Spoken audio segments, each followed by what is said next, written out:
बताएं कि वजीर खारजा शाह महमूद कुरैशी और DG ISI lieutenant general Faiz Hamid Kabul पहुंच गए। काबुल हवाई अड्डे पर अफगानिस्तान के अबूरी वजीर खारजा अमीर खान मुत्तकी ने इस्तकबाल किया।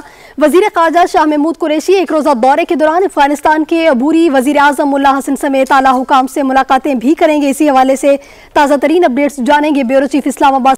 जी बिल्कुल, वजीर खारजा शाह महमूद कुरैशी एक आला सतह के वफ्द के साथ एक रोजा दौरे पर इस वक्त काबुल में मौजूद हैं। काबुल के एयरपोर्ट पर अफगानिस्तान के अबूरी वजीर खारजा अमीर खान मुत्तकी ने, पाकिस्तानी सफीर ने और दीगर आला काम ने उनका इस्तकबाल किया। वजीर आजम के नुमाइंदा खुसूसी बराए Afghanistan Mohammad Sadiq, secretary Suhail Mahmood, secretary commerce Saleh Ahmad Farooqui, chairman PIA समेत आला अफसर जो है वो वजीर खारजा के साथ मौजूद हैं। इस एक रोजा दौरे के दौरान वजीर खारजा अफगानिस्तान के अबूरी वजीर आजम मुल्ला हसन से भी मुलाकात करेंगे, जबकि दीगर अफगान अमायदीन के साथ भी वज़ीर खारजा की मुलाकातें जो हैं वो शेड्यूल की गई हैं। और दफ्तर खारजा का कहना है कि इन मुलाकातों में दो तरफा ताल्लुकात के तमाम पहलुओं पर तबादला ख्याल किया जाएगा और खास तौर पर तिजारत के हवाले से दो तरफा ताउन बढ़ाने के मुख्तलिफ